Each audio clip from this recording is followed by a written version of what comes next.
ओगड़दानी त्रिकालदर्शी कैलाशी अविनाशी भगवान शिव, जिनकी पुनीत पावन शिव महापुराण की कथा संपूर्ण विश्व के कल्याण हेतु बाबा देवाधिदेव महादेव की कृपा से, उनकी करुणा, उनकी उदारता से आप और हम सभी वीरों की भूमि, क्रांतिकारियों की भूमि, बेलकेश्वर महादेव की भूमि, ओघड़नाथ की भूमि, माँ जगज्जननी जगदम्बा अम्बा दुर्गा भवानी की भूमि मेरठ से इस कथा का लाभ ले रहे हैं। आज कथा का चतुर्थ दिवस है।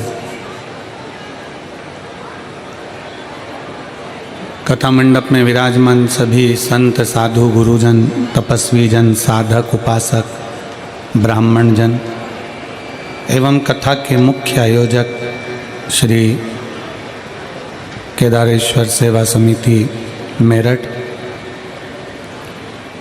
मुख्य यजमान श्री संदीप गोयल जी, श्रीमती रश्मि गोयल जी, श्री आशीष बंसल जी, श्रीमती पूनम बंसल जी, संरक्षक डॉक्टर ब्रजभूषण जयप्रकाश अग्रवाल जी, डॉक्टर राम कुमार जी गुप्ता, अध्यक्ष कृष्ण कुमार जी गुप्ता, महामंत्री आशीष बंसल जी, ऋषि अग्रवाल जी, राजेश जी। आज कथा का चौथा दिन है, चतुर्थ दिवस है। प्रत्येक अवस्था के बाद में चौथी अवस्था जरूर आती है। बचपन गया, जवानी गई, अधेड़ी गई, फिर बुढ़ापा आ गया।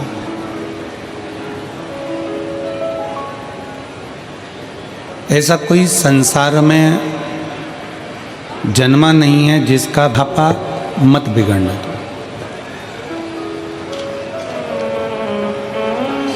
अंतिम बिंदु है मनुष्य का बुढ़ापा। ठीक है, बचपन जो निकल गया, जैसे जैसे निकला वो अपने ऊपर।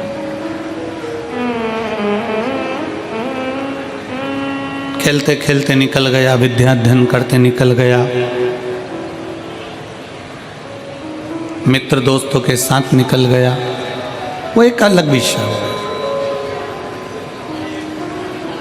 जवानी आ गई, इतने भोग और विलास में डूब गए कि हम कहाँ हमारा बचपन गया और आगे क्या होना है उसका स्मरण नहीं हो पाया।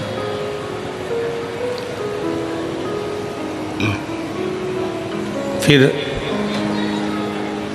अधेड़ी आ गई जिसमें हम पूरे परिवार का बोझा ढोने में, पूरे परिवार को साधने में, पूरे परिवार के काम में हम लग गए।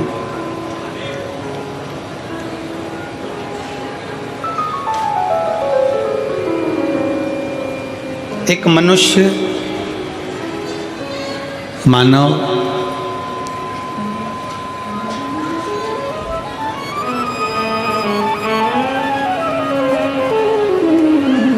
गधा,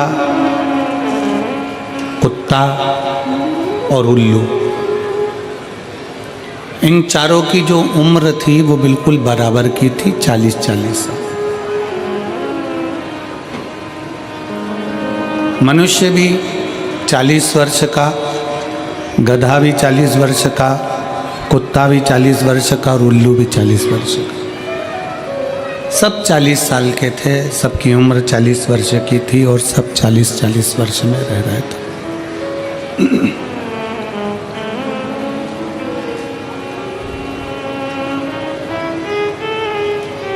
एक दिन गधे के मन में थोड़ा सा दुख हुआ और गधे के मन में दुख इस बात का हुआ कि मैं 40 वर्ष तक लोगों का बोझा ढोऊं, 40 वर्ष तक दुनिया के भार को मैं ढोता रहूं। मेरी उम्र थोड़ी सी कम हो जाना चाहिए, मुझे कम उम्र चाहिए, मुझे इतनी उम्र चाहिए ही। गधा भगवान के पास में गया और गधा भगवान से विनय करा कि भगवान भोले बाबा, हे मेरे शंकर, हे त्रिकालदर्शी, कैलाशी, विनाशी, कुछ कृपा करो और मेरी उम्र आधी कर दो। तो भगवान ने भी कहा ठीक है, गधा बेचारा इतना परेशान है, लोगों का भजन ढोता है, बोझा ढोता है, इसकी उम्र आज से 20 साल कर दी जाती है। मनुष्य को बेचैनी होने लगी और मनुष्य तुरंत भगवान के पास पहुंचा कि भगवान, तुमने मुझे 40 वर्ष की उम्र दी है और 40 वर्ष की उम्र में मैं क्या करूंगा? 40 साल में तो एक ना एक दिन बस निकल जाएंगे ऐसे ही दिन और मैं मर जाऊंगा। मैंने इतना सारा कमाया, इतना सारा मैंने बनाया, इसका भोग कब करूंगा? भगवान ने पूछा तो तुझे क्या चाहिए? मनुष्य ने कहा कि जो गधे के 20 साल तुम्हारे पास में बचे हैं उसके आधे हो गए और 20 वर्ष जो गधे के बचे हैं वो मुझे दे दो। भगवान ने कहा गधे की उम्र लेकर तू क्या करेगा? नहीं, मुझे तो चलेगी, तुम तो दे दो। 40 साल का मनुष्य था, 20 साल भगवान ने गधे के दे दिए। कितने साल का मनुष्य हो गया? 60 साल। थोड़ी देर बाद कुत्ता आया और कुत्ते ने भगवान भोलेनाथ जी से कहा, बाबा मेरी 40 साल की उम्र, दरवाजे पर भोंकता रहूं, झूठन चाटता रहूं, चिल्लाता रहूं, दुम हिलाता रहूं, दरवाजे के बाहर पड़ा रहूं, मेरी उम्र कम कर दो। भगवान ने कहा कितनी कम कर दूं? बस आधी कर दो। भगवान ने उसकी उम्र 20 साल कर दी। कुत्ता 20 साल का हो गया। मनुष्य फिर आ गया, बाबा 60 में मेरा क्या होगा? भगवान ने कहा तो फिर क्या करूं? जो कुत्ते की बची है वो भी मुझे दे दो। ठीक है, ले जा। 20 साल कुत्ते की भी मनुष्य को दे दी। मनुष्य कितने का हो गया? जम के बोलो, जम के जरा, 80 का। थोड़ी देर बाद उल्लू आ गया। उल्लू ने भगवान से कहा, बाबा मैं 40 साल का और मेरी जिंदगी पेड़ों पर टंगे टंगे रात भर जगते जगते निकल जाए, ऐसी उम्र का मैं क्या करूंगा?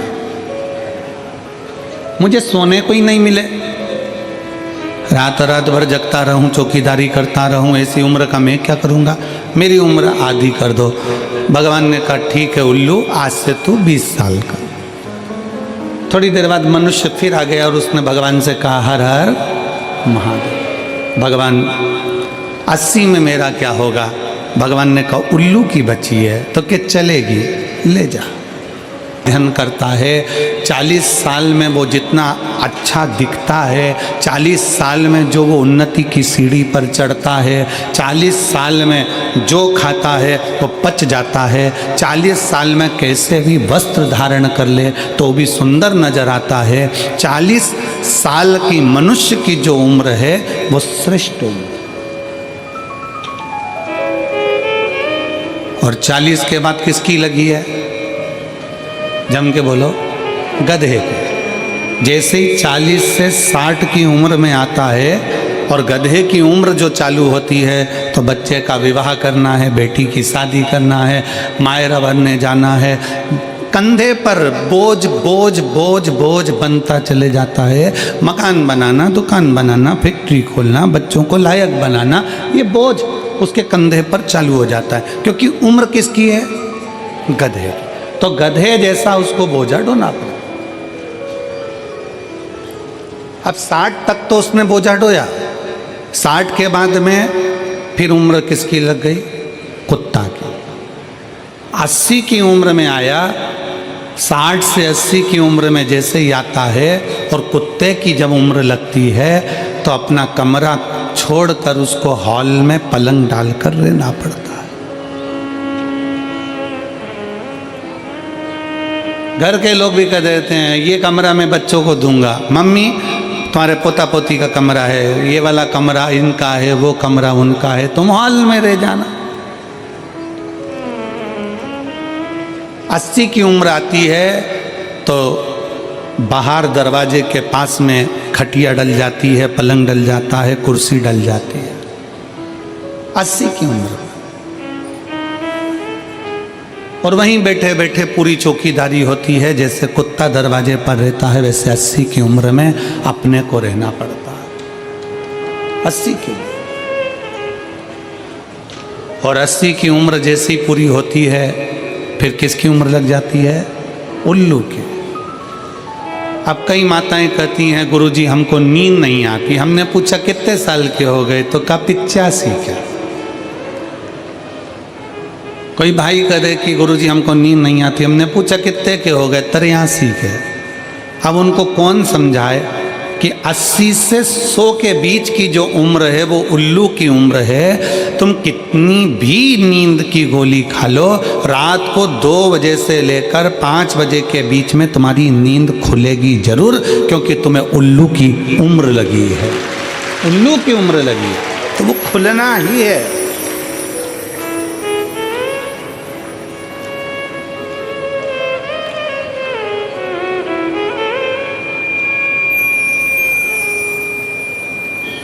चालीस के बाद की जो जिंदगी है, 60 तक का जो जीवन है, हम दूसरों से मांग कर जी रहे हैं। अर्थात ये हमारी उम्र नहीं है। हमारी तो जो 40 साल की उम्र थी, बचपन, जवानी, अधेड़ी जो हमने निकाला, 40 तक की जो उम्र थी, खूब खाया, खूब आनंद में पचा, खूब शरीर स्वस्थ रहा, खूब आनंद की जिंदगी जी, खूब घूमने के लिए यहाँ वहाँ पूरे परिवार के साथ खूब हिमाचल उत्तरांचल ना जाने कहाँ कहाँ चले जाते थे। धीरे धीरे धीरे धीरे धीरे उम्र घटती बढ़ती चली गई और उम्र बढ़ती चली गई। अब विचार मन में आया कि अब मैं 40 का उम्र का हो गया। फिर धीरे धीरे विचार करा, बच्चे बड़े हो गए। पहले जब बच्चे नहीं थे, जब छोटी उम्र थी तो मायके भी खूब चली जाती थी। मेरी दीदियाँ आए दिन मायके जाती थी। अब बच्चे घर में जन्म ले लिए, बच्चे बड़े होने लगे तो बेटियों ने मायके जाना छोड़ दिया, क्योंकि इनकी पढ़ाई में लग गई, बोझा सिर पर आ गया। उनका एजुकेशन कराना जरूरी है।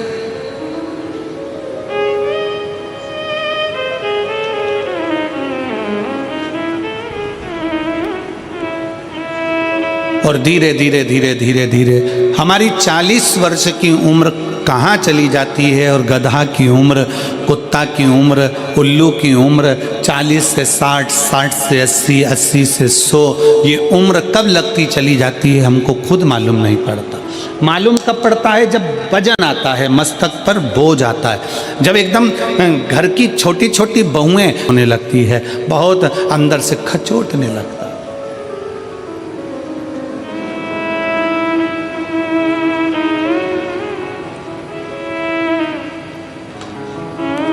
जीवन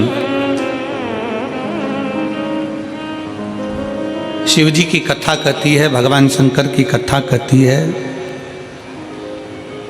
आप चाहे 40 के हो जाओ, आप चाहे 60 के हो जाओ, आप चाहे 80 के हो जाओ, आप चाहे 100 के हो जाओ,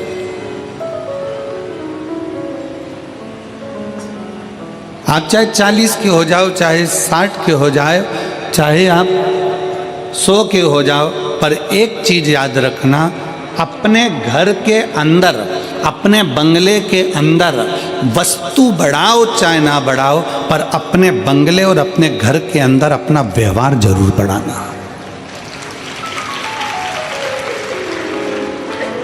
सोफा कम है ना, चलेगा। बर्तन कम है ना, चलेंगे। अलमारी में साड़ी कम है ना, चलेगी। जेवर कम है ना, चलेगा। चप्पल जूते कम है ना, चलेंगे। पलंग कम है, चलेगा। गादी तकिया कम है, चलेगा। बहुत सारा दिखावे का सामान नहीं है, चलेगा। घर में वस्तु कम होगी ना, चल जाएगा, पर घर में एक दूसरे के प्रति व्यवहार कम मत होने देना। अगर व्यवहार कम हो गया तो वो वस्तु किसी काम की। हमारा अपना व्यवहार क्या है? दुकान क्यों चलती है? जम के बोलो, दुकान कैसे चलती है? सामान से। सामान तो पड़ोसी के यहाँ भी भरा हुआ है। अरे बोलो जम के। फ्रिज पड़ोसी के यहाँ भी है, फ्रिज तुम्हारी दुकान में भी है। कपड़े पड़ोसी के यहाँ भी है, कपड़े तुम्हारी दुकान में, उसी कंपनी का, उसी वैरायटी का उसके पास भी है और तुम्हारे पास भी है। घड़ी की दुकान तुम्हारे पास भी है, घड़ी की दुकान उसके पास भी है। सोने चांदी की दुकान उसकी भी है, सोने चांदी की दुकान तुम्हारी भी है। बर्तन की दुकान उसकी भी है, बर्तन की दुकान तुम्हारी है। कपड़े की दुकान उसकी भी है, कपड़े की दुकान तुम्हारी भी है। चश्मे की दुकान उसकी भी है, चश्मे की दुकान तुम्हारी भी है। पार्लर उसका भी है, पार्लर तुम्हारा भी है।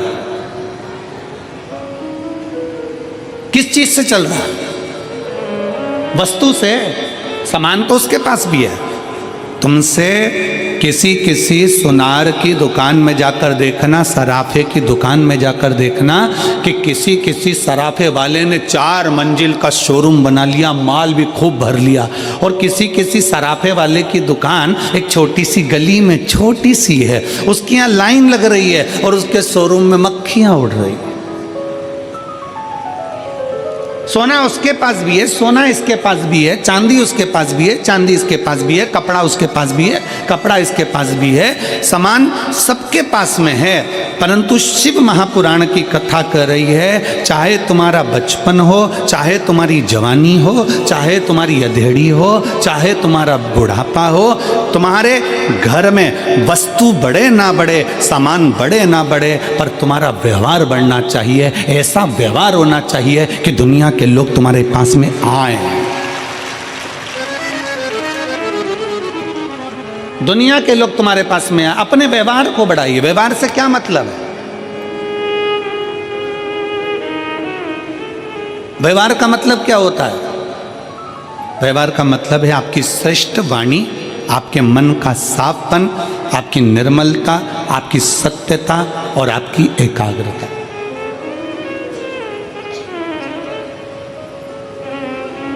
वस्तु बनाने से घर में सुख नहीं है कि हम वर्णन करें।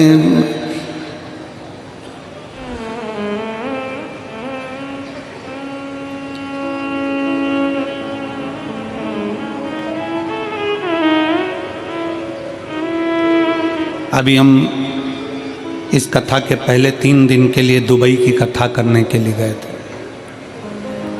एक बुजुर्ग माता की वो कथा थी, और दुबई की जो कथा थी एक बुजुर्ग माता की कथा थी, और वो कथा श्री शिव महापुराण समिति दुबई ने कराई, जिसमें 8 से 9 यजमान बने।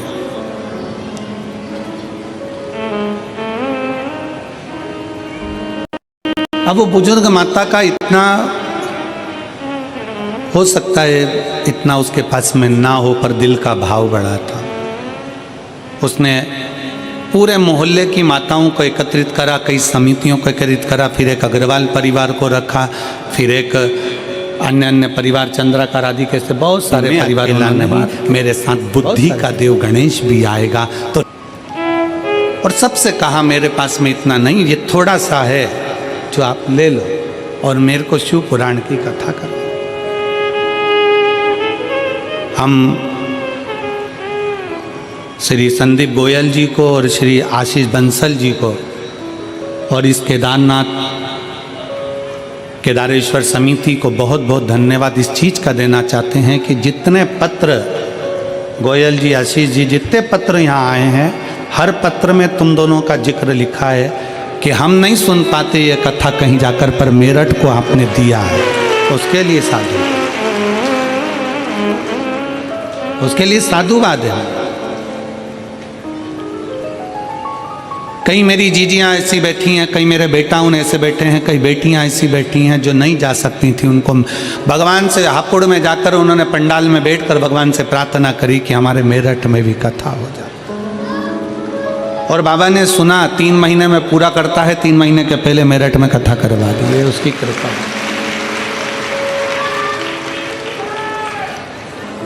ये उसकी उदारता, ये उसकी कृपा, ये उसकी करुणा है।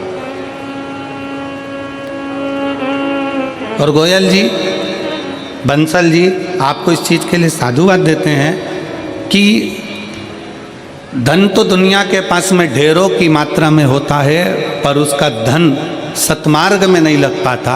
आज आपको इस चीज़ की बधाई है कि आपने अपने धन का सदुपयोग करा और इतने जनमानस के चेहरे पर प्रसन्नता लाता है। केदारेश्वर समिति, इसके अध्यक्ष, इसके उपाध्यक्ष, इसके सचिव, महामंत्री, इसके जितने भी पदाधिकारी गण हैं, उनको बहुत साधुवाद।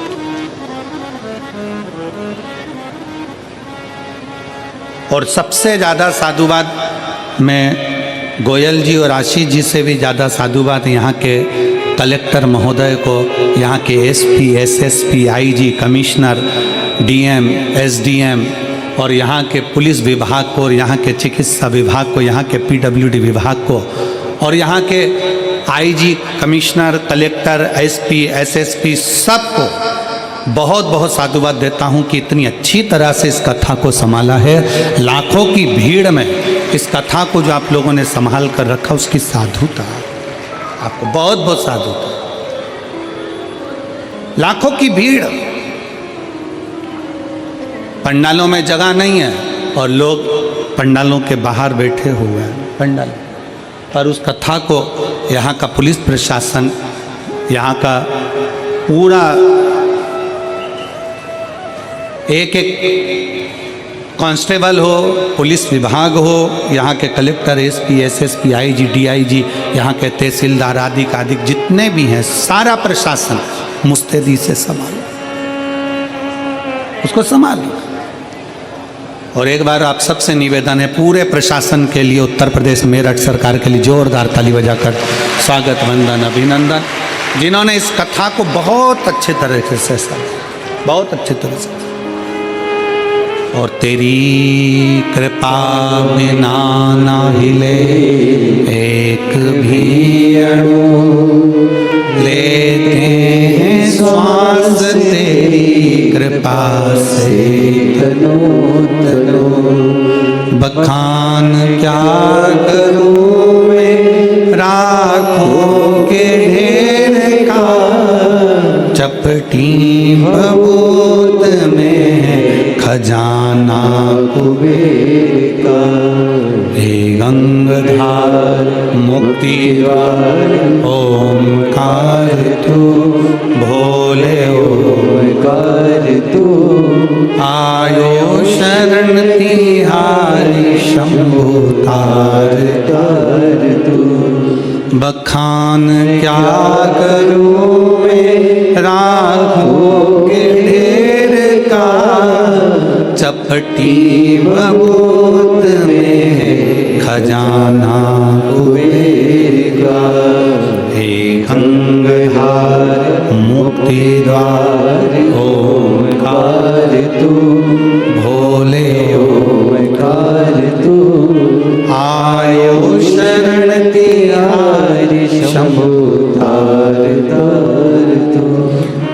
आप कितनी अवस्था के हैं, आपका क्या चल रहा है? 40 के हैं, 30 के हैं, 25 के हैं, 20 के हैं, 50 के हैं, 60 के हैं, 70 के हैं, 80 के हैं, जो भी आपकी अवस्था चल रही है,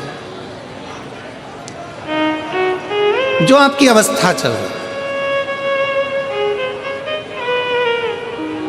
आपकी अवस्था में व्यवहार की बहुत जरूरत है। आज के समय में एक बात बहुत अच्छे से धारण कर कर रखना कि घर में सब कुछ है। बोलो री जी जी हाँ, सही बात है। तुम्हारे घर में भोजन की कमी तो नहीं है ना? जम के बोलो जरा। नहीं। तुम्हारे घर में कहीं रहने की कमी तो नहीं है ना? नहीं। तुम्हारे घर में पानी पीने की भी कमी तो नहीं है ना?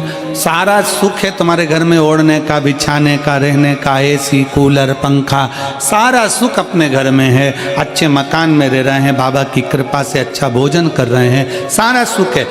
परिवार भी अच्छा है, पति भी अच्छा है, पत्नी भी अच्छी है, बहू भी अच्छी है, बेटा भी अच्छा है, पोता पोती भी अच्छे हैं, नाती पंती भी अच्छे हैं, सास ससुर भी अच्छे हैं, और मायके में माता पिता सब अच्छे हैं, मेरे भाई मेरे बंधु सब अच्छे हैं, सब अच्छे हैं। बस घर में कोई कमी नहीं है, घर में किसी वस्तु की कमी नहीं है, घर में कोई सामान की कमी नहीं है, पर घरों में एक चीज की कमी हो गई, आपस के व्यवहार की कमी हो गई।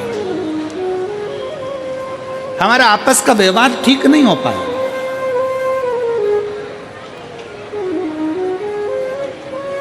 हम व्यवहार से दूर होते चले गए। और शिव पुराण कहती है अपने व्यवहार को प्रबल बनाना है। शंकर की कथा देखिए, व्यवहार के बल पर शंकर भगवान के सामने 33 कोटि देवताओं ने मिलकर विष का कटोरा भेज दिया था मेरे शिव जी के सम्मुख में। विष का कटोरा,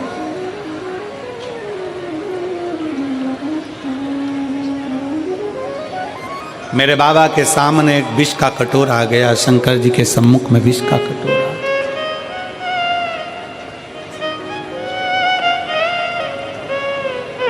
कितना सोचने वाला विषय है, जरा ध्यान दीजिएगा। बहुत सावधानी से कथा सुनिए। जिस कथा के लिए आप लोग आए हैं ना, इस कथा को बड़े दिल से श्रवण करिए। कल एक पत्र था, वो पत्र कोई विमला दीदी हैं, उन्होंने लिखा है कि गुरुजी हम जब कथा सुनने के लिए बैठते हैं तो कहीं किताब बेचने वाले आ जाते हैं, कहीं कुरकुरा बेचने वाले आ जाते हैं, कहीं फूली बेचने वाले आ जाते हैं।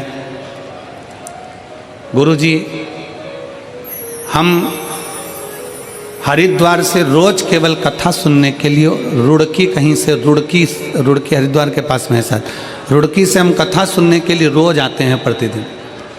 हमारा 1000-2000 रुपये रोज का खर्च होता है, पर उसके बीच में भी ये लोग इतना सामान, किताब बेचने वाले, कहीं सामान बेचने वाले आते रहते हैं, तो हमारी कथा चूक जाती है और हम बड़ी आस से कथा सुनने के लिए आते।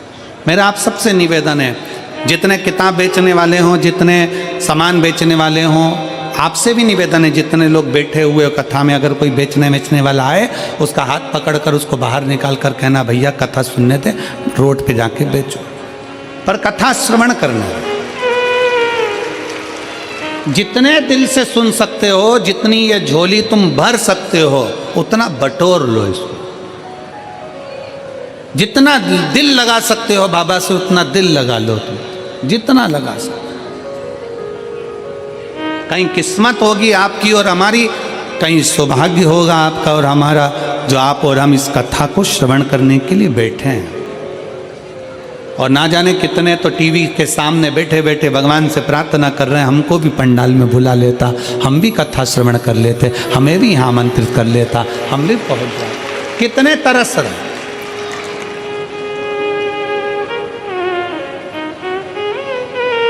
आपके घर में वस्तु की कमी नहीं, व्यवहार की कमी होती जा रही है।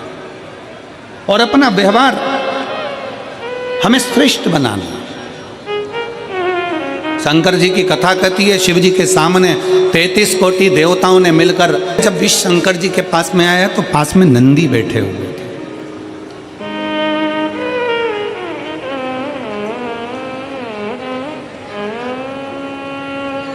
शंकर जी के सम्मुख में नंदी बैठे थे। जैसे ही देवता विष का कटोरा लेकर आए तो नंदी उठकर खड़े हो गए।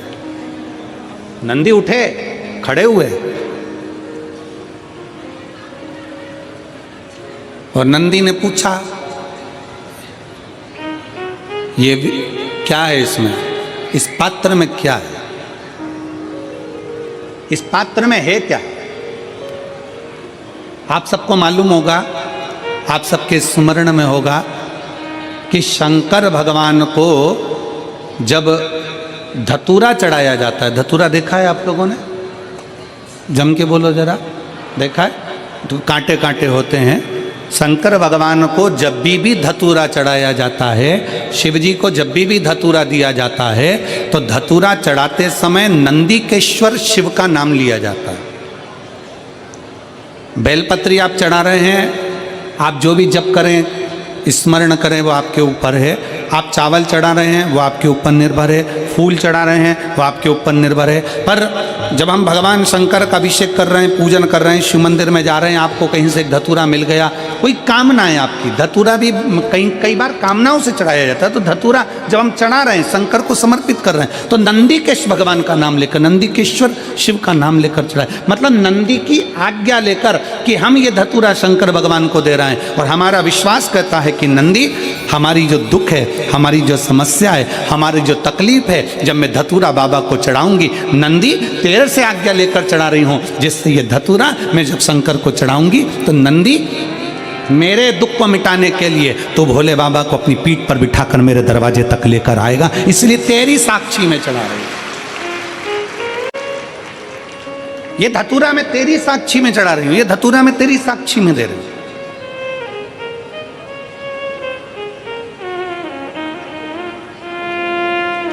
ये मैं तेरे विश्वास पर, तेरे भरोसे पर दे रही हूं। एक पत्र है,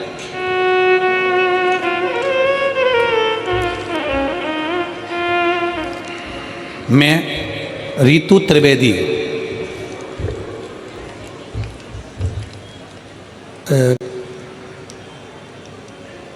नाम आप लोग पढ़ के बता देना क्या लिखा है, तो हम बोल देंगे पत्र लेने के लिए। शिव तत्व की प्राप्ति इसी को कहते हैं।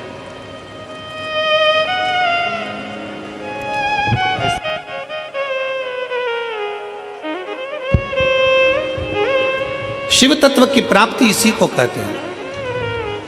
भगवान शंकर की उदारता इसी को कहते हैं। शिव जी के पास में, भगवान शंकर के पास में विष का कटोरा पहुंचा है,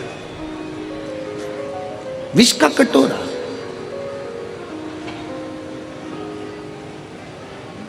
और जब भोलेनाथ जी के पास में विष का कटोरा आया, शंकर भगवान के पास में जब विष का कटोरा पहुंचा तो सबसे पहले नंदी ने पूछा, सबसे पहले नंदी पूछ रहा है।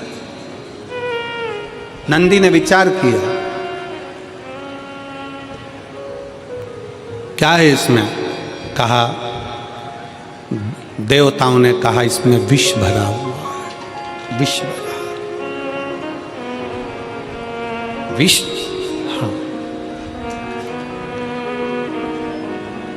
किसके लिए लेकर आयो? कौन पिएगा ये? देवताओं ने कहा ये विष हम भगवान शंकर के लिए लेकर आए। शिव पिएंगे? हाँ।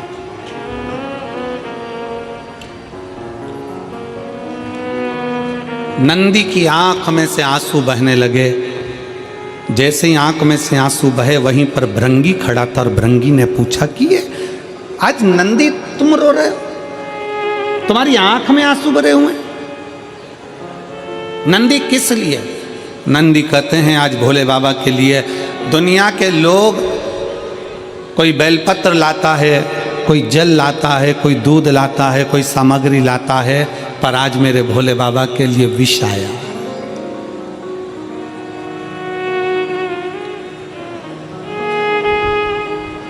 आज मेरे शंकर के लिए विष आया।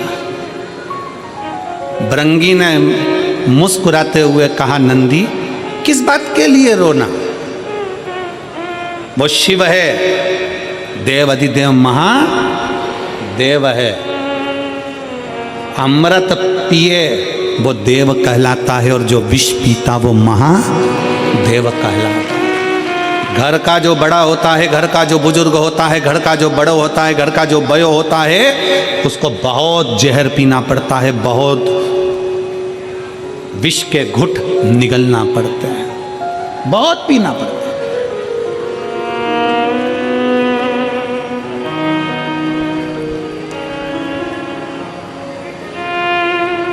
दुख झेलना पड़ता है। घर का बड़ा जो होता है ना, घर का जो बुजुर्ग होता है, मेरा सभी माताओं से निवेदन है, मेरे घर के बुजुर्गों से निवेदन है, मेरे सम्मुख में बैठे हुए माता पिताओं से निवेदन है कि एक बात अपने भीतर उतार लो।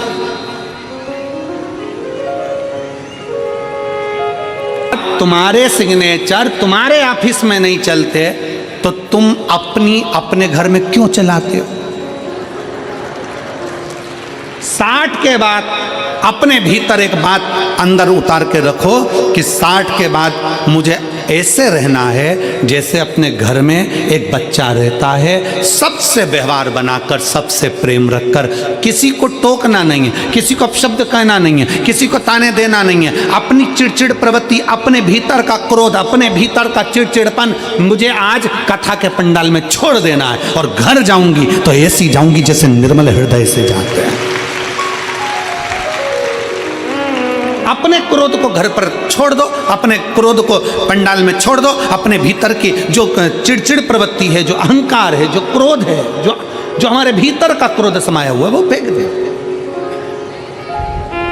और हम क्या करते हैं, हम ये विचार में रहते हैं बहू को कुछ नहीं आता, बेटों को कुछ नहीं आता, बेटी को कुछ नहीं आता, दामाद को कुछ नहीं आता, छोटे भाई को कुछ नहीं आता, छोटी दुल्हन को कुछ नहीं आता, इसको कुछ नहीं आता, उसको कुछ नहीं आता, बस केवल अपने को। ना 60 की अवस्था के बाद में ये विचार करना है कि हमको थोड़ा सा संभाल कर अपनी जिंदगी को जीना है, खूब अच्छे से रहो, एक से बढ़कर एक साड़ी पहनो, एक से बढ़कर एक सूट पहनो। 60 के बाद में तुम खूब अच्छे कपड़े पहनो, हम मना नहीं करेंगे, खूब अच्छे अच्छे जेवर पहनो, आभूषण पहनो, रतन माणिक मोती पहनो, अच्छा अच्छा खाओ पियो, एंजॉय करो, पर इतना याद रखो कि 60 की अवस्था के बाद में अपनी वाणी पर थोड़ा सा संयम रखो, अपने व्यवहार को प्रबल बनाओ, अपनी वाणी को प्रबल बनाओ, मिठासता से परिपूर्ण बनाओ, मिठासता से।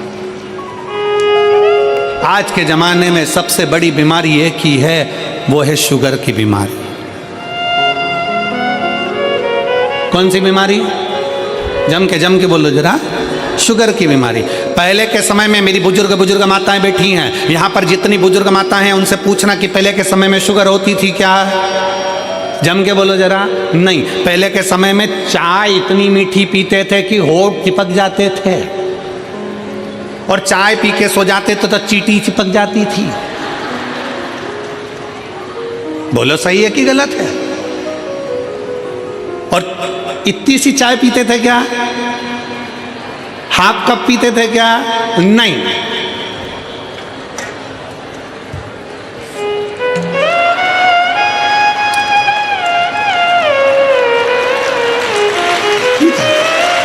इतनी सी चाय से क्या होगा?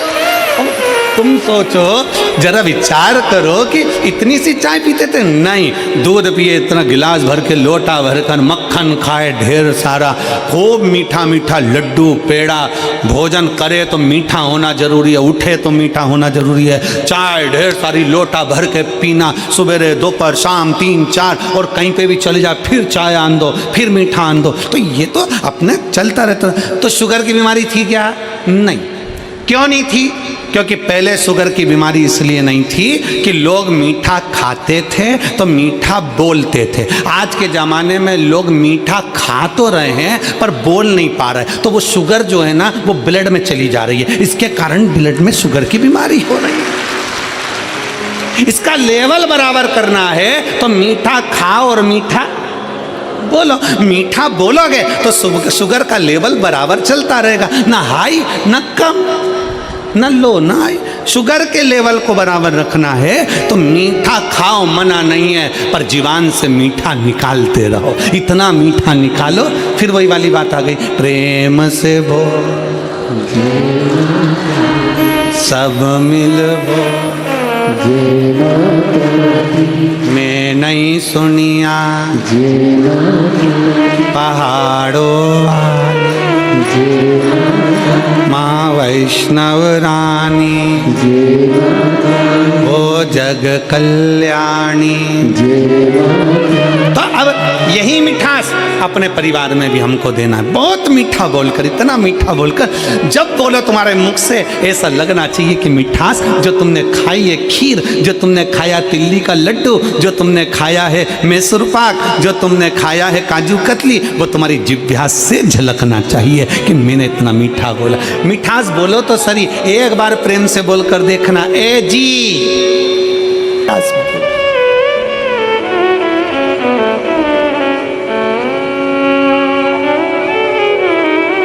इस प्रेम की वाणी को बढ़ाना। नंदी और नंदी के मन में भाव आया, नंदी रो रहे हैं, रो रहे।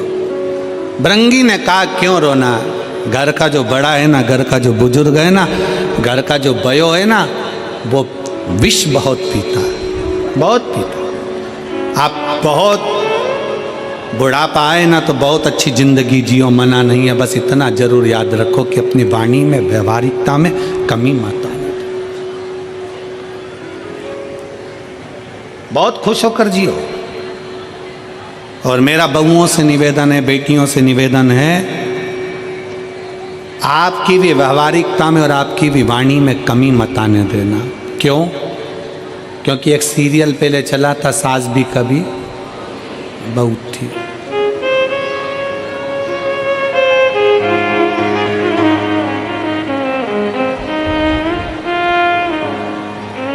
उसका एक लाइन बड़ी सुंदर थी, आप लोगों ने श्रवण करी होगी।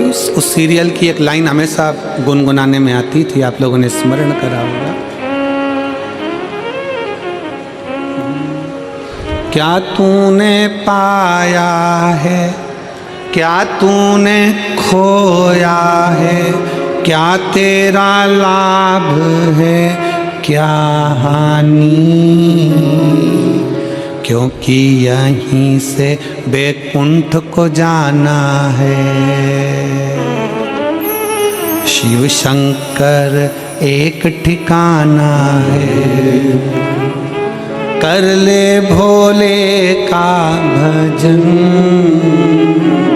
क्योंकि यहीं से बैकुंठ को जाना है। शिव शंकर एक ठिकाना है, अंतिम बिंदु है आत्मा, शंकर की शरणागत। बच्चा हो ना, उसको भी मीठा बोलना सिखाओ।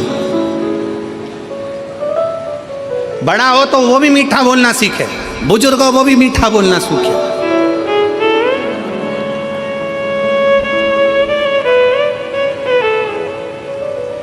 देवता लेकर खड़े हैं विष पिलाने के लिए। देवता जो विष पिलाने आए हैं तो शंकर भगवान का गुणगान कर रहे हैं, शिव की स्तुति कर रहे हैं, गुणगान कर रहे हैं। शंकर भगवान तो ऐसे हैं, शंकर भगवान तो वैसे हैं, शंकर भगवान तो ये कर दें, शंकर भगवान तो वो कर दे। सारे देवता 33 कोटि देवता शंकर भगवान का गुणगान कर रहे हैं, क्योंकि शंकर जी विष पीने के लिए कटोरा सामने। सावधान मेरठ, सावधान। जब किसी को आपसे काम निकालना है तो वह आपका बहुत गुणगान करेगा, बहुत। जब किसी को आपसे काम निकालना है बहुत गुणगान करेगा, और काम निकला तो गुणगान करेगा नहीं, फिर कोई कुछ बोलेगा नहीं। इसलिए सावधान रहें, सावधान। कोई बहुत ज़्यादा प्रशंसा करे ना आपकी, बहुत ज़्यादा प्रशंसा करे तो हाथ जोड़ लिया करो, और अपने भीतर जो भगवान बैठा है ना उस शंकर को धन्यवाद दिया करो। ये प्रशंसा मेरी नहीं है बाबा, ये प्रशंसा तेरी है, क्योंकि कथा तू करा रहा है, कथा तू सुन रहा है, कथा तू बोल रहा है। मैं सुन भी नहीं रहा, मैं करा भी नहीं रहा, और मैं बोल भी नहीं रहा। ये सब कुछ तेरा, मेरा है ही नहीं कुछ।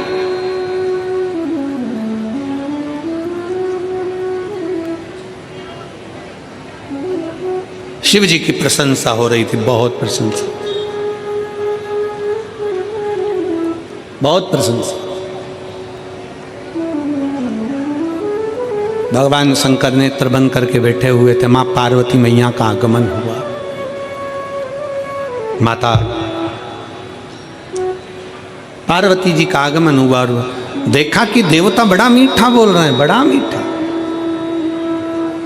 और बोलो मीठा, मीठा बोलने के लिए तो हमारा शास्त्र भी कहता है कि जितना बन सकता है उतना मीठा बोलिए, जितना प्रेम से बोल सकते हो उतना प्रेम से बोलिए। हमारा शास्त्र भी वर्णन करता है।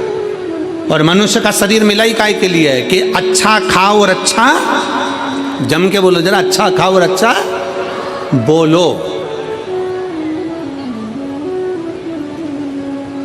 वो एक बचपन में हम हमारे बच्चे लोगों को पढ़ाते थे, तो बचपन में एक पोयम चलती थी, मिट्टू मिट्टू तोता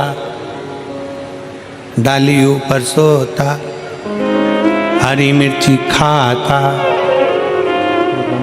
इधर चलती है कि नहीं चलती है? अरे बोलो तो जम के, चलती है? छोटे छोटे बच्चों को याद होगी।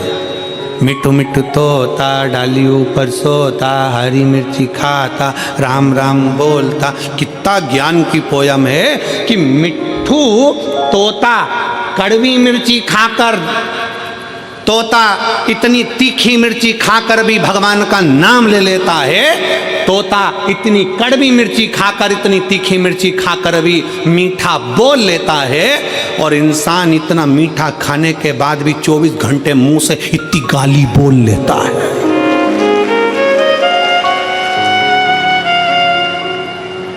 और गाली की भी कैपेसिटी हो, नई नई वेराइटियों की,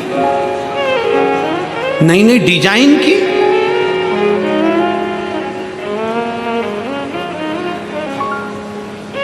कितना सुंदर है। एक पक्षी भी हमको सीख दे रहा है कि पक्षी अगर कड़वी चीज खा रहा है, पक्षी अगर तीखी चीज खा रहा है तो भी मीठा बोल रहा है। तो ये तो हम मनुष्य हैं, हम मानव में ये विद्वत्ता होना चाहिए, हम मनुष्य में वो विद्वत्ता होना चाहिए, हम मानव में वो प्रेम और वो विद्वत्ता प्रबल होना चाहिए कि हम कितना मीठा बोले, हमारी मिठास क्या हो, हमारे शब्दों की वाणी का प्रभाव क्या हो। हम मीठी वाणी कैसे बोल सकते हैं, हमारे भीतर के शब्द कैसे होना चाहिए। अपनी शब्दों की मिठासता का स्मरण रखें। शंकर भगवान के सम्मुख में एक कटोरा विष का आ गया, विष का कटोरा। शिव जी के सम्मुख में एक विष का कटोरा आया, और शंकर भगवान की साक्षी में जब विष का कटोरा आया, सम्मुख में जब विष का कटोरा पहुंचा, शंकर भगवान प्रसन्न थे, पर मां जगत जननी जगदम्बा दुर्गा भवानी की आंखों में जल था। मां जगत जननी के नेत्रों में जल भरा हुआ था, मां जगदम्बा के नेत्रों में जल भरा हुआ था, मां की आंखों में जल था। और माता की आंख में जब जल भरा हुआ था, नेत्रों में जब जल भरा हुआ था, फिर पूछा नंदी ने, मां, नंदी पूछ रहा है, ए मां,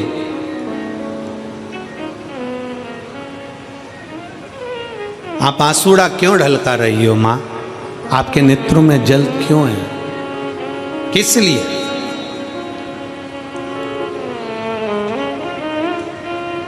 आप क्यों रो रही हो मां? पार्वती जी कहती हैं कि शंकर भोले हैं, मैं अपने पति को जानती हूं, उनका एक नाम भव है, भव।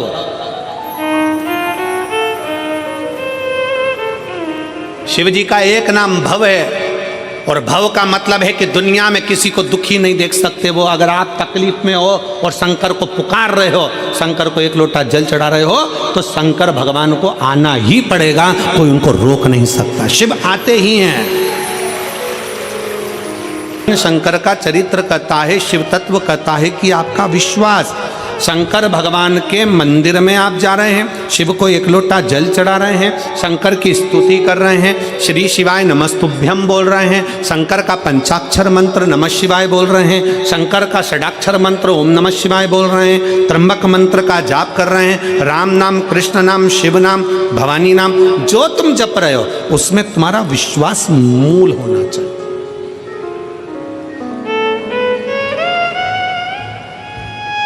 पार्वती जी को चिंता इस बात की लग गई, नैनों में जल भरकर। नंदी कह रहे हैं, मां, शंकर भगवान को रोकना, ए मां, शिव जी को रोको, वो विष ना पिए, शिव जी को रोका जाए कि वो विष ना पिए।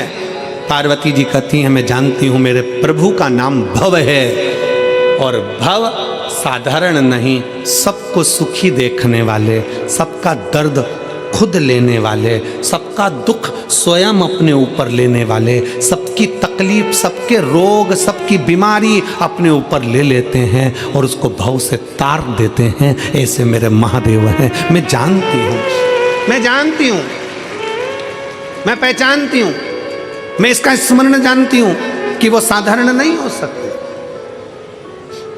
ये मैं जानती हूँ कि शिव मानेंगे नहीं और देवताओं के हित के लिए वो विष पी जाएंगे, विष का पान करेंगे।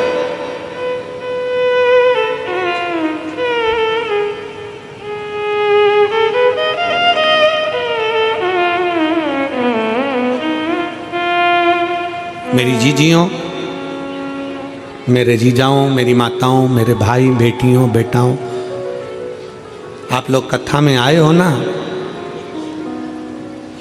कितना किसका दुख है, किसकी कितनी तकलीफ है, आप खुद जानते हो। हमें मालूम नहीं है।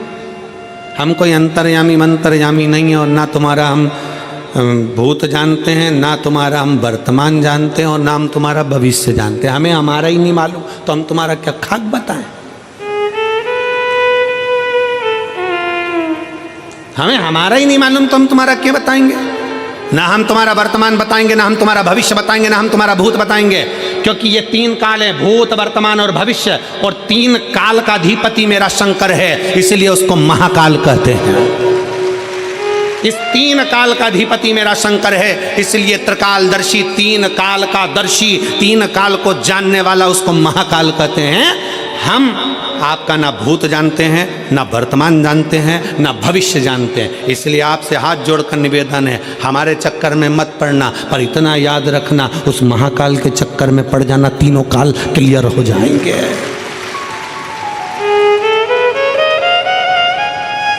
तीनों काल क्लियर। दर्शी, तीन काल का दर्शी, तीन काल को देखने वाला, तीनों काल को साधने वाला, तीनों कालों के संयमित रखने वाला केवल एक है, और वो काल अधिपति महाकाल, वो शंकर, वो घड़दानी, वो त्रिकालदर्शी, वो कैलाशी, वो अविनाशी, वो शिव है, वो शंकर। आजा हूँ।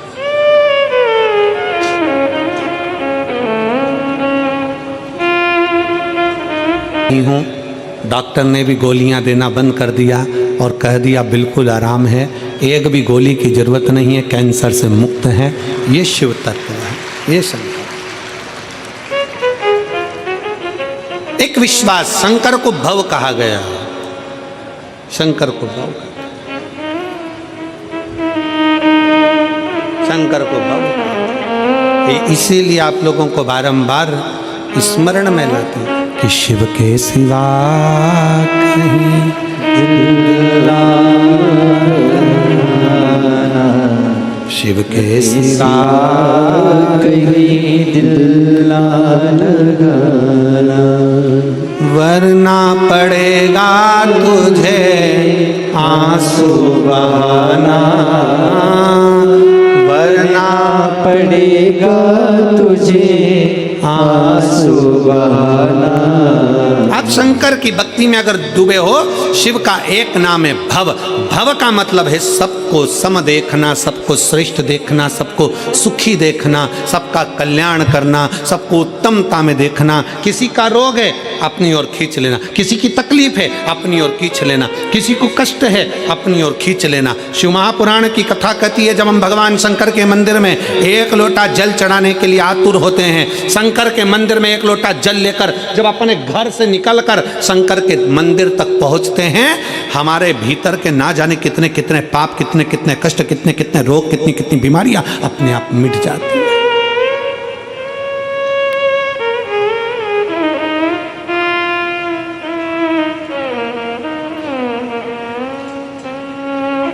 कितना सुंदर एक प्रसंग आता है।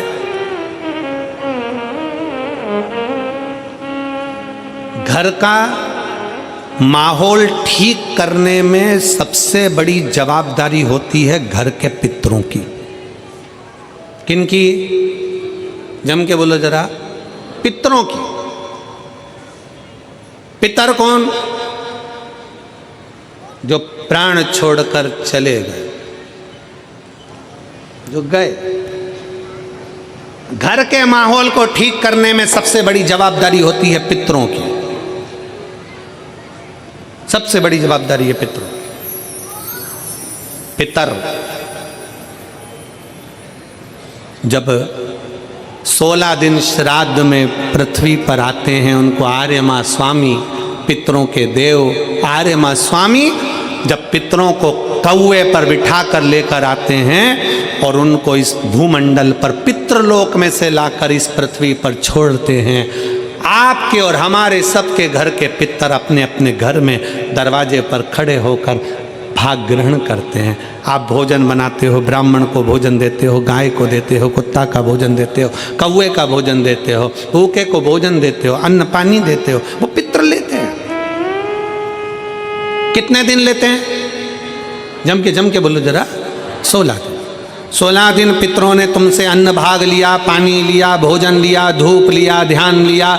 16 दिन तक पितरों ने धारण करा। पितर 16वें दिन यहाँ से जाने लगते हैं। जब पितर जाते हैं उस समय पर जाते हुए पितरों के सामने आर्यमा स्वामी खड़े होते हैं, पितरों के देवता, और कहते हैं पितरों, तुम्हें 16 दिन तुमने इनके घर का भाग ग्रहण करा है, 16 दिन तक तुमने इनके घर का खाया है, तो तुम इनको वर्ष भर सुखी रहने का वर देकर जाइए। वर्ष भर सुखी रहने का वर देकर जाइए। इनका घर का माहौल ठीक कर कर जाइए, इनके घर की अशांति मिटा कर जाइए, इनके घर में सुख समृद्धि देकर जाइए। ये आर्यमा स्वामी कहते हैं, पितरों के देवता कहते हैं।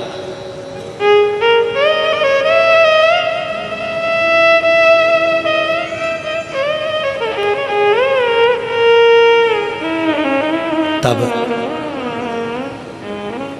पितर कहते हैं कि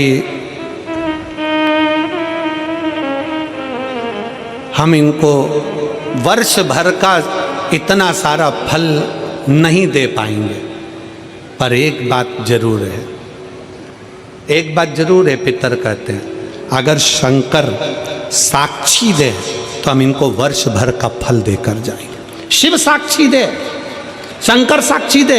इसलिए शिव महापुराण में लिखा है, मंगलवार का व्रत कर लो, शुक्रवार का व्रत कर लो, गुरुवार का व्रत कर लो, बुधवार का व्रत कर लो, चतुर्थी का व्रत कर लो। सारे व्रत, दुनिया के जितने व्रत होते हैं, तीज, चतुर्थी, छठ, जितने व्रत करना है कर लो। सारे व्रत का फल देवता कब देते हैं? अगर देवी का व्रत करोगे तो भी शंकर के बिना वो फल आपको नहीं मिल सकता।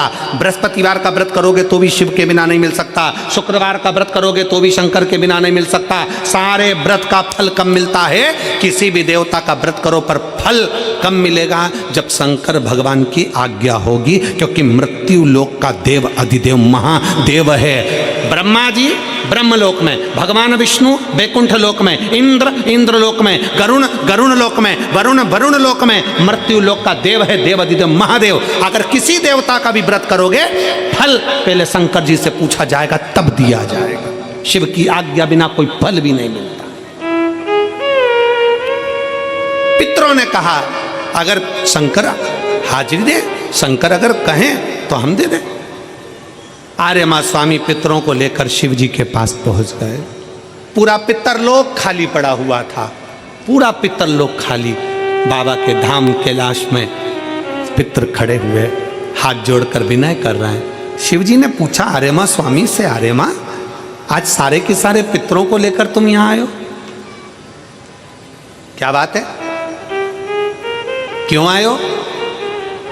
आर्यमा का कहना है बाबा, पितर अपने अपने घर के माहौल को सुधारना चाहते हैं, शांति देना चाहते हैं, लक्ष्मी देना चाहते हैं, समृद्धि देना चाहते हैं, वैभव देना चाहते हैं, वंश की वृद्धि करना चाहते हैं, पर आपके बिना ये संभव नहीं हो सकता। पितर क्या चाहते हैं? बाबा अगर हमारे पूर्वज, पितर कहते हैं अगर हमारे घर के लोग, परिवार के लोग अगर आपके शिवलिंग के ऊपर एक लोटा जल अगर चढ़ाएं तो उस जल का एक अंश हम पितरों को मिले, और जब हम पितरों को मिले तो उस दिन हम हमारे वंश के लोगों का घर का कल्याण कर देवे। बस इतना वर चाहते। शिव महापुराण की कथा कहती है, शंकर भगवान को जब घर में से एक लोटा जल लेकर निकलते हो ना, जब शिव को एक लोटा जल चढ़ाते हो ना, उसका एक अंश पितरों को मिलता है। और जब घर में पितरों को अंश, एक लोटे जल में से थोड़ा सा अंश पितरों को भगवान शंकर देते हैं, तो घर के पितर तुम्हारे को वर प्रदान करते हैं, तुम्हारे घर में शांति का अनुभव होता है, और वैभव और सुख और वंश की वृद्धि होती है। शिव के करीब में पितर भी विराजमान। में हमने बहन पहले भी वर्णन किया कि तुलसी और रुद्राक्ष दोनों आप अपने गले में धारण कर सकते हो। शंकर हरि हर का रूप है, वो कृपा बरसाता ही है। कोई अगर आपसे कह दे कि रुद्राक्ष पहनने वाला तुलसी नहीं पहन सकता, कोई आपसे कह दे कि तुलसी पहनने वाला रुद्राक्ष नहीं पहन सकता, समझ लेना केवल आपको पागल बना रहा है। हमारा शास्त्र कहता है हमारा शास्त्र वर्णन करता है। अगर शास्त्र का अध्ययन करें, शिव महापुराण पढ़ें, स्कंद पुराण पढ़ें, लिंग पुराण पढ़ें, नर्मदा पुराण पढ़ें, कूर्म पुराण पढ़ें, विष्णु पुराण पढ़ें, अग्नि पुराण पढ़ें, पद्म पुराण पढ़ें, ब्रह्म वैवर्त पुराण पढ़ें, नारद पुराण पढ़ें, देवी भागवत पढ़ें, एक एक पुराण में आपको उसका वर्णन मिलेगा कि हम भगवान की नारायण की तुलसी भी अपने गले में धारण कर सकते हैं और भगवान शंकर का रुद्राक्ष भी हम अपने गले में धारण कर सकते हैं। दोनों कृतार्थ कर देते हैं, दोनों कृतार्थ। डबल इंजन की सरकार।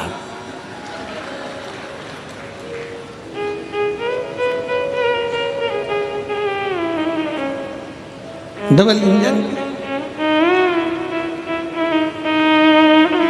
दोनों है। भगवान नारायण भी और फिर निवेदन है,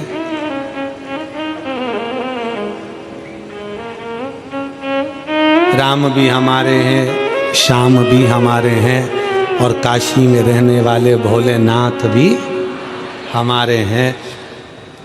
सनातन धर्म में बस सबसे बड़ी खूबी इसी चीज की है कि तुम राम भजो, कृष्ण भजो, शिव भजो, भवानी भजो, तुम्हारी मर्जी पड़े जिस देवता को भजो, पर निवेदन इतना सा है कि किसी और धर्म को मत भजो। कहीं इधर उधर कहीं जाकर ना हमें अपमान करना है, किसी धर्म का हमें अपमान भी नहीं करना, किसी धर्म के हम लिए अपशब्द भी नहीं कहना है। हमारे धर्म का, हमारे सनातन के, हमारे देवताओं का आदर करो। घर की रोटी खाओ, जूठन खाने के लिए काय को कहीं पर जाओ, अपना घर का भोजन करो। अपने सनातन धर्म में 33 कोटि देवता हैं। कितने? जम के बोलो जरा। 33 कोटि देवता हैं। बफेट लगा हुआ है, बफेट। जो तुम्हारी रुचि का हो उसको ग्रहण कर लो, जो तुम्हें अच्छा लगे। राम, कृष्ण, शिव, भवानी, दुर्गा आदि कादिक देवताओं का जो भजन आ जाए, जो भजन आपसे बन जाए वो स्वीकार करो। इसलिए शिव कथा कहती, जहाँ जगह मिले वहाँ बैठकर भाव से कहिएगा। साथ में बोलना है, आपकी आवाज़ हम तक, हमारी और आपकी आवाज़ शंकर तक पहुँचे। दिल से प्रार्थना करें।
सब दुख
का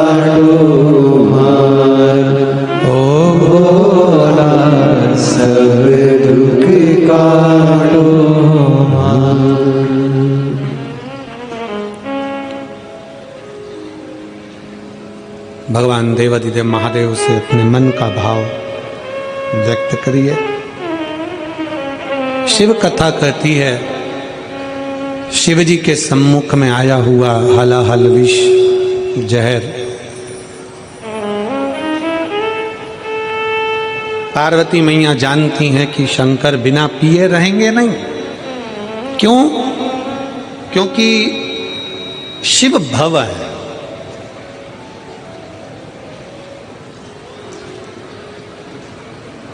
काल अधिपति हैं, कालों का भी पूरा बल अपने हाथ में रखते हैं। वो शंकर हैं जिनके हाथ से काल दूर भी नहीं जाता।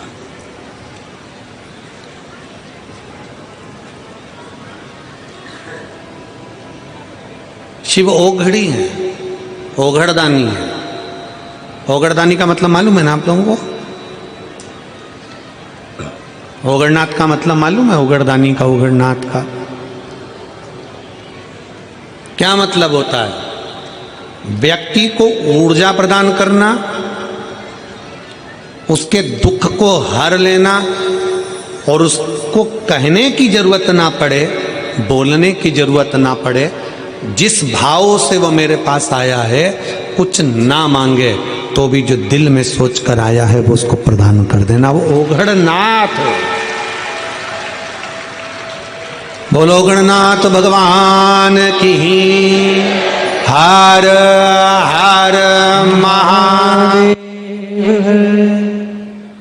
उसको ओघड़नाथ कहते हैं। बिना सोचे बिना समझे आया और दिया।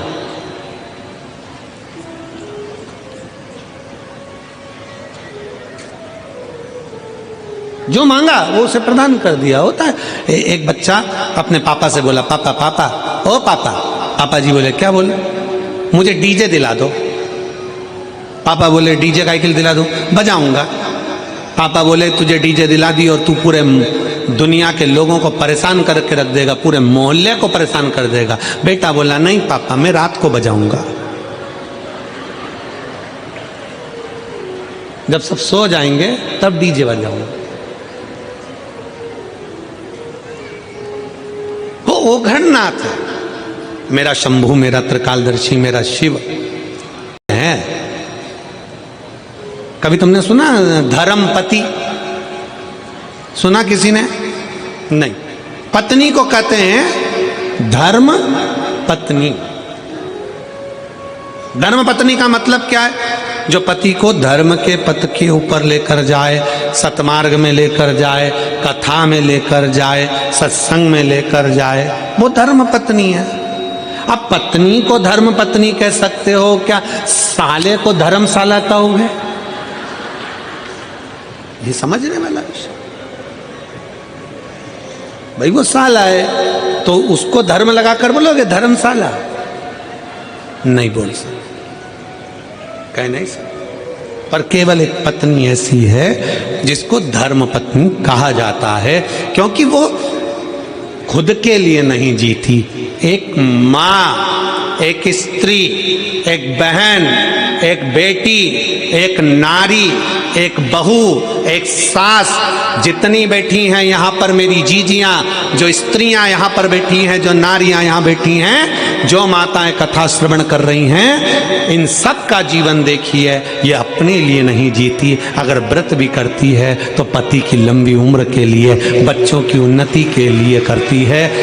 अपना घर छोड़कर, अपने बाबुल का, अपने पिता का घर छोड़कर ससुराल में चली जाती है, और ससुराल में भी आधा इधर आधा उधर सोचती है मेरा ये भी घर है, मेरा वो भी घर है। परंतु मायके में रहती है तो लोग कहते हैं तू पराई है, और ससुराल में पहुंच जाती है तो लोग कह देते हैं पराई घर से आई। काय का छे?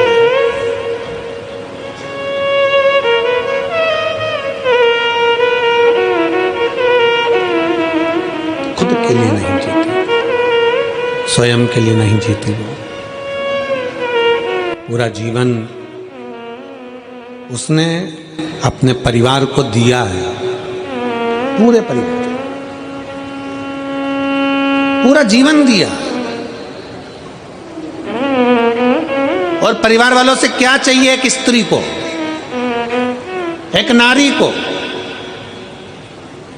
शंकर भगवान की धर्म पत्नी माता पार्वती जी को शंकर जी से क्या चाहिए था? शिव जी से क्या चाहिए? केवल आदर। क्या चाहिए? सम्मान, आदर। 33 कोटि देवता में कोई देवता ऐसा नहीं जिन्होंने अपनी धर्म पत्नी को इतना आदर दिया हो जितना शंकर भगवान ने पार्वती को दिया है।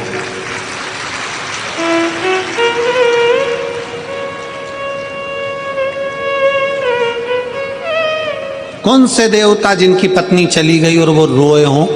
कौन से देवता जिनकी पत्नी चली गई और तांडव मचा दिया हो?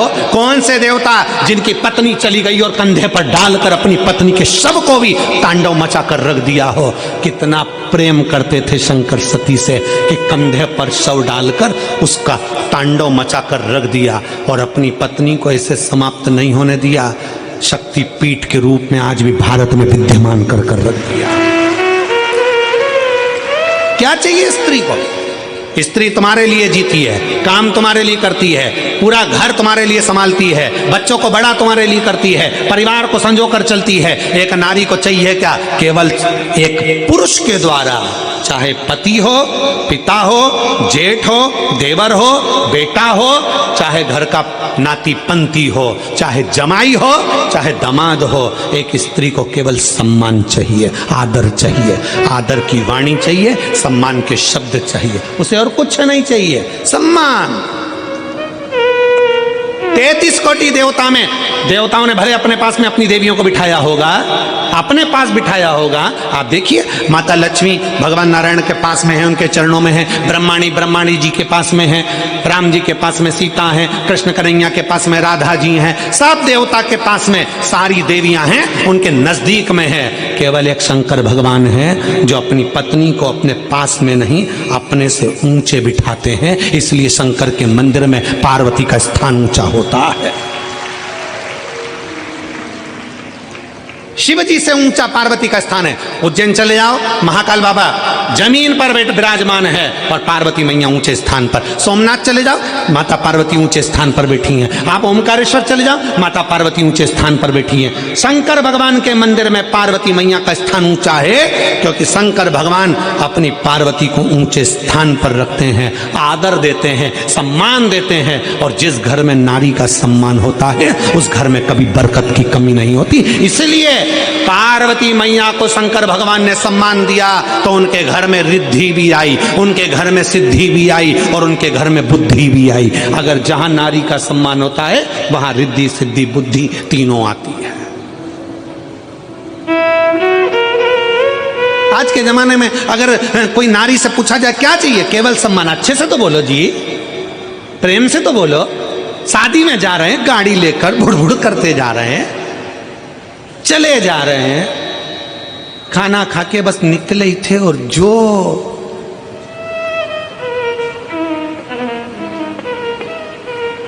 जो माचिस लगी और किस बात के लिए? थोड़ी सी कोई बात होगी उसके पीछे चिढ़कर जवाब दे दिया। चिढ़कर किसने? पति ने गुस्से में आकर चिढ़कर। अरे शादी में जा रहे हो अच्छे से व्यवहार कर जाओ, नहीं जाना है तो बिल्कुल मत जाओ, कहीं घूमने जा रहे हो तो अच्छे व्यवहार से जाओ। मालूम पड़े पति ऐसा चल रहा, पत्नी उधर चल रही, बेटा उधर चल रहा, तो क्यों आए घूमने, क्यों गए शादी में? व्यवहारिकता, प्रेम। अभी कथा कह रही थी वस्तु और व्यवहार में सबसे ज्यादा जरूरी है, जम के बोलो, व्यवहार। तुम भले उसको चांदी की थाली में रोटी मत खिलाओ पर चांदी जैसे बोल तो बोलो रे, सम्मान के शब्द तो बोलो रे, इज्जत के वाणी तो बोलो। व्यवहारिकता खत्म।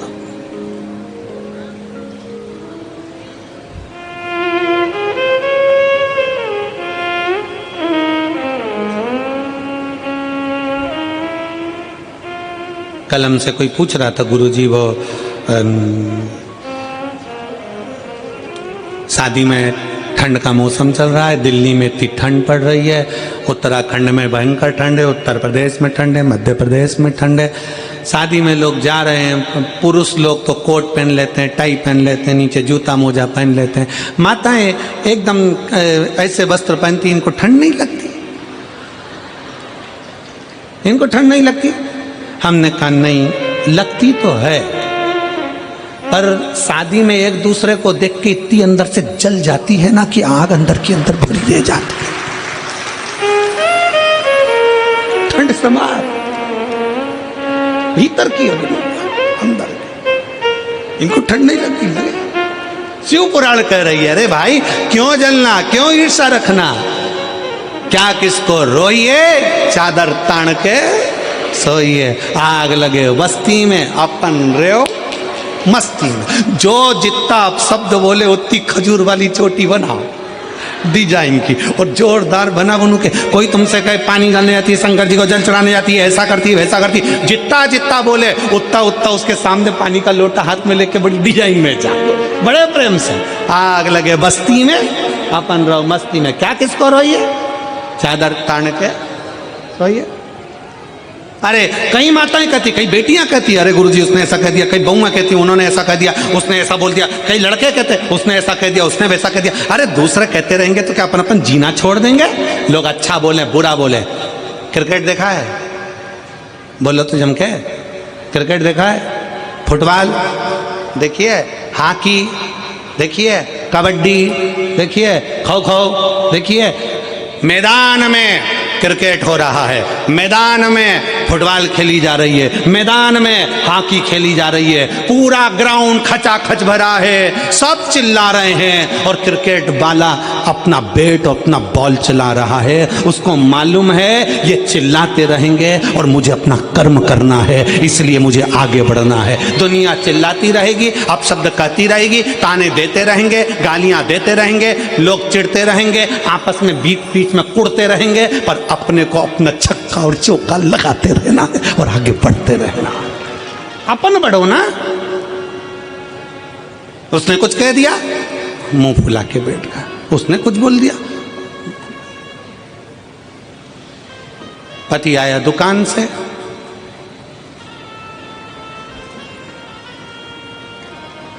हुआ क्या, माँ उधर मुंह फुला के बैठी, पत्नी उधर मुंह फुला के बैठी। पति समझ गया, रसोई घर में गया, मक्का की रोटी निकाली, सरसों का साग निकाला, खा गया, चुपचाप जाके सो गया। पत्नी ने कहा तुमसे इतना नहीं पूछते बना कि मैं क्यों गुस्सा हूं? पति बोला मैं मम्मी का चेहरा और तेरा चेहरा देखकर समझ गया था तुम दोनों की आपस में कुछ हुई होगी। आग लगे बस्ती में, सियोर वाला कहता है रहो अपनी बस्ती में, खाओ पियो आनंद, मिठा रहिए, प्रेमवश स्नेहवश। पार्वती मैया जानती थी कि शंकर भगवान बिगर विष पिए रह नहीं सकते, विष पिएंगे क्योंकि वो भव है। दूसरे का दुख उनका अपना दुख है, दूसरे की तकलीफ उनकी अपनी तकलीफ है, दूसरे का कष्ट उनका अपना कष्ट है, वो रहेंगे नहीं। शिव तत्व पर आश्रितता, शंकर पर हमारा विश्वास दृढ़ हो। शिव शिव है। और फिर निवेदन करूंगा मेरठ वालों, क्या पता कौन सा पुण्य आप लोगों का होगा जो यीशु महापुराण की कथा मेरठ में आई है। कौन सा पुण्य?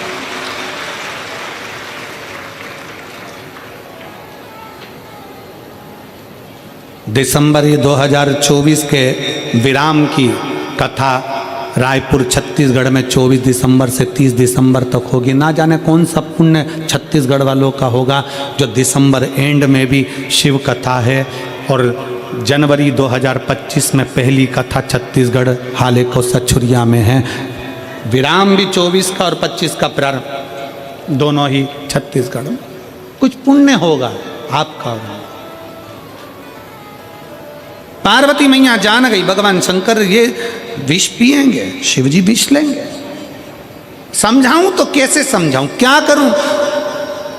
सामने विष का कटोरा आया और माता पार्वती जी की आंखों में, क्योंकि धर्म पत्नी है, कई बार धर्म पत्नी ऐसी होती है कि नहीं बोल पाती, कई बार धर्म पत्नी बोल ही नहीं पाती। वो देख रही है सामने गलत हो रहा है पर बोल नहीं सकती, कई बार ऐसी दशा आती, नहीं बोल पाती।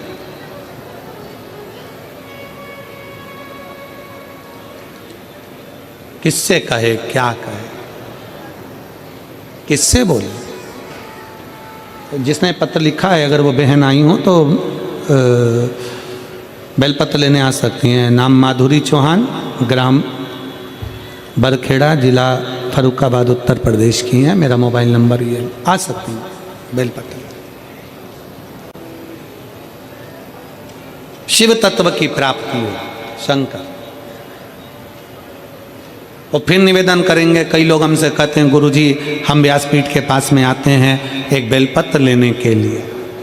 यहाँ से कोई गिफ्ट, कोई आइटम, कोई सामान इस व्यासपीठ से हम देना पसंद नहीं करते, क्योंकि इस बेलपत्र के आगे दुनिया का सारा ठाट और बाट फीका है, सब फीका।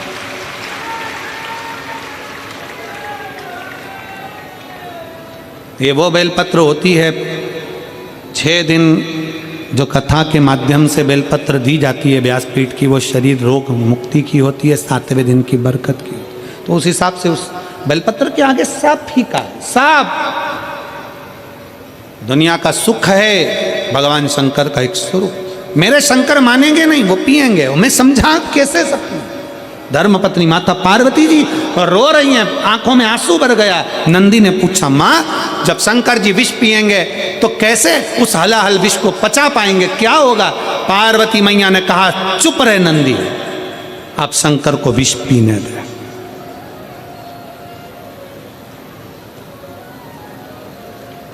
अब पीने दे।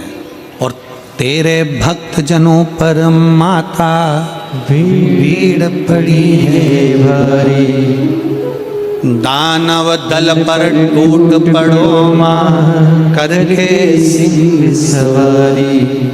सो सिंहों से तू बलशाली, अष्टभुजाओं वाली, दुखियों के दुख वारती हो मैया, हम सब उतारे तेरी आरती। माँ बेटे का है इस जग में बड़ा निर्मल नाता, माँ बेटे का है इस जग में बड़ा निर्मल नाता। पूत कपूत सुने परना, पूत कपूत सुने परना, माता सुनी गो माता सब पे करुणा दर्शाने वाली, बिगड़ी बनाने वाली, दुनिया के बिगड़ने वारती हो मैया, हम सब उतारे तेरी आरती। माँ कही, अब शंकर को विष पीने दो, शिव को विष पान करने दो, करने दो। विष पीना है, पिए, शिव को विष का पान करने दो, पीने दो। अजय शंकर विष पिए, पीने दो, विष का पान करने दो उनको।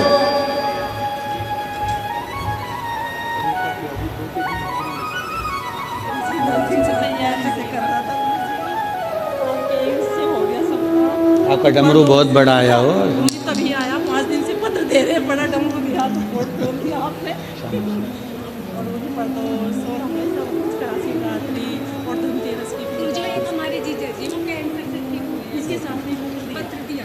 मैं देखूंगा, ये रखो, पढ़ूंगा, जी पढ़ दो।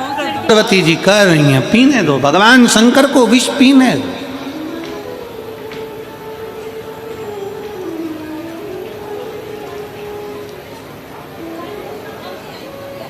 माँ शिवजी अगर विष पिएंगे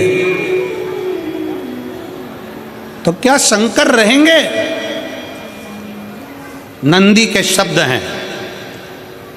पार्वती जी कहती हैं, नंदी तो चिंता मत कर,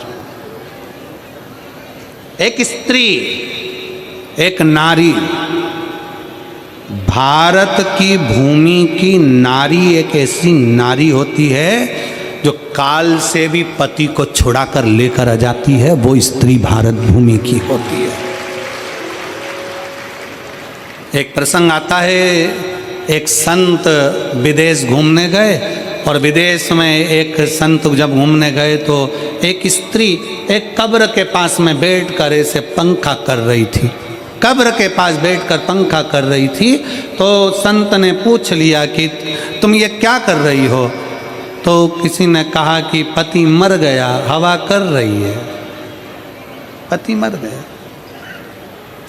भारत के संत को लगा कि हमारे यहाँ की नारी से बड़ी नारी है विदेश की नारी, जो पति मर गया कब्र के अंदर सो रहा है तो भी पंखा कर रही है, इससे बड़ी सातित्ववान कौन होगी? तो संत ने पूछा तुम ये पंखा क्यों कर रही हो?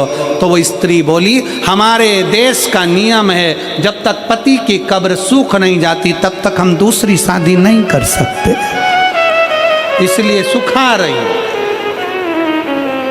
हवा कर करके सुखा। संत जान गए भारत की नारी के आगे सब नारियां फीकी हैं, क्योंकि भारत माँ है, सभ्यता और संस्कृति की देने वाली है। बोल भारत माता की जय। ये सभ्यता और संस्कृति की देने वाली है। ये भारत की भूमि साधारण है, हर चंदन है इस देश की माटी, तपोभूमि हर ग्राम है, हर बाला देवी की प्रतिमा बच्चा बच्चा राम है, जिसके सैनिक समर भूमि पर गाया करते गीता है, उसी माटी के हल के नीचे खेली करती सीता है। ये वो माटी है, ये वो भूमि है जहाँ पर भारत की माताएं अपने पति के लिए जोहर कर जाती हैं। ये सहज भूमि है? नहीं।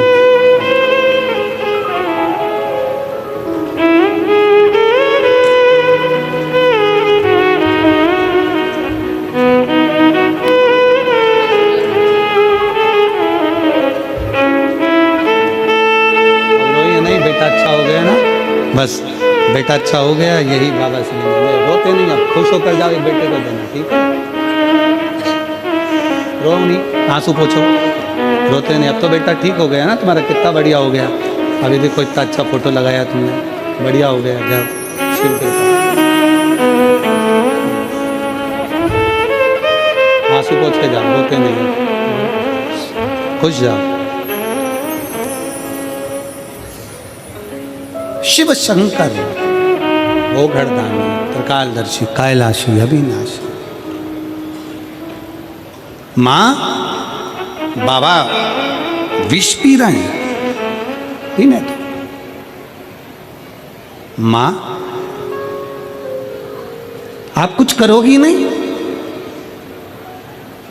नंदी पूछ रहे हैं माता पार्वती जी से, आप कुछ करोगी नहीं? भगवान शंकर को देखते देखते जैसे ही शंकर भगवान ने, जैसे ही भोले बाबा ने, ओघड़नाथ ने, मेरे शंभू ने, त्रिकालदर्शी कैलाशी ने हाथ में विष का कटोरा लिया, मुख में विष पीने वाले थे, इतनी देर में तो मेरी जगत जननी जगदम्बा दुर्गा शंकर भगवान के कंठ पर जाकर बैठ गई। मां आद्य शक्ति भवानी मां दुर्गा शिव के कंठ पर जाकर,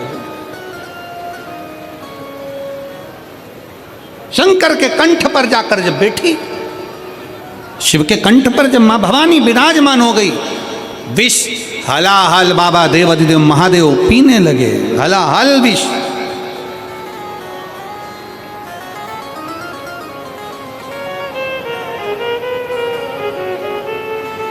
और कर्पूर घोरम करुणावतारम संसार सारम भुजगेन्द्रहारम सदा वसंतम हृदयारविंदे भवम भवानी सहितं नमामि। भगवान शंकर के कंठ पर मां भवानी, मां जगत जननी दुर्गा विराजमान हो गई। विष अंदर उतरता, विष अंदर जाता, पर माँ जगत जननी कंठ पर बैठकर आदि शक्ति माँ दुर्गा ने हाथ में झेल लिया, देवी ने भीतर झेल लिया। दुनिया के लोग कहे भगवान शंकर का कंठ नीला हो गया क्योंकि विष पिया, नहीं, माँ काली, माँ भद्रकाली, माँ काल का माँ दुर्गा जब कंठ में जाकर बैठ गई और हलाहल विष को हाथ में जब झेला है तो भगवान शंकर के कंठ में माँ अम्बा विराजमान होती है तो कंठ भी नीला नजर आता है, वो नीलकंठधारी कहला जाता है, नीलकंठ।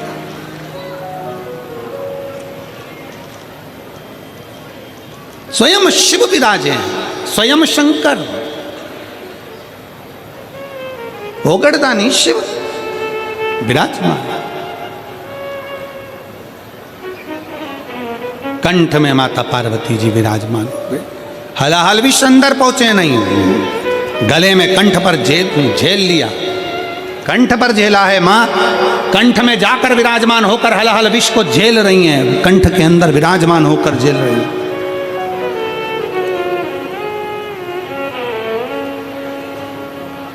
समय आया, भगवान शंकर की देवताओं ने स्तुति करी, बहुत बहुत भाव से कहा कि नमामि शमीशान रूपम विभुं व्यापकं ब्रह्मवेद स्वरूपम। माता पार्वती को देखकर कंठ पर मां विराजमान है, शंकर जी का बड़ा सुंदर स्वरूप है, और उसे देखकर मां सारे देवता मिलकर स्तुति करने लगे, गजब है प्रभु, भगवान देवता अमृत का पान कर रहे हैं और देवाधिदेव महादेव विष पी कर भी महादेव बन जाते हैं। जो अमृत पिए वो देव और जो विष पिए वो महादेव, विष पीने वाला देवाधिदेव महादेव। आगे वर्णन आया, माता पार्वती मैया स्नान करने के लिए गई और शरीर पर जो उपटन लगा था उस उपटन से एक पुतले का निर्माण किया।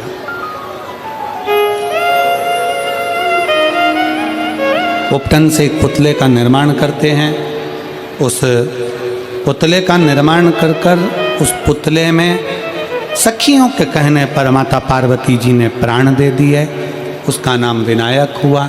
दरवाजे पर उसको रोका गया, माँ अंदर स्नान कर रही है, किसी को भीतर प्रवेश ना दिया जाए, विनायक से कहा गया, ठीक है माँ। और भगवान विनायक दरवाजे पर बैठ गए, भगवान शंकर का आगमन हुआ। जैसे ही शिव जी का आगमन हुआ, आगमन होते से ही विनायक ने उनको रोक दिया, हे बाबा कहाँ जा रहे हो? रोका। शंकर भगवान को क्रोध आया, उन्होंने त्रिशूल निकालकर विनायक का सिर काट दिया। विनायक का जब सिर कटा, पार्वती माँ के गोद में जाकर गिरा। पार्वती मैया को क्रोध आया, मैं ब्रह्मांड को तोड़ दूंगी बाबा, मेरा पुत्र जीवित होना चाहिए। गणों को आज्ञा दे दी है और चकित भय सुन के कैलाशी, करूं जीवित में अविनाशी। गणों से यूं बोले वाणी, शीघ्र ही लाओ कोई प्राणी, जिसे भी पैदा तुम पाओ, मनुष्य या पशु हो ले आओ। शीघ्र बन जाए शीश गज लाए, दिया जुड़वाए। गए गण हाथी का शीश लेकर आ गए, शंकर जी के हाथ में दिया। बाबा भोलेनाथ ने, मेरे शिव जी ने विनायक के धड़ पर हाथी का शीश लगा दिया। देवताओं ने स्तुति करी है, चारों तरफ आनंद समाहित हो गया। बोल गणेश जी महाराज की, बोल गणेश जी महाराज की। भगवान श्री गणेश जी पधार रहे हैं, जोरदार ताली बजाकर स्वागत भगवान शंकर पार्वती और गणेश जी का। आज चतुर्थ दिवस की कथा यहाँ विराम।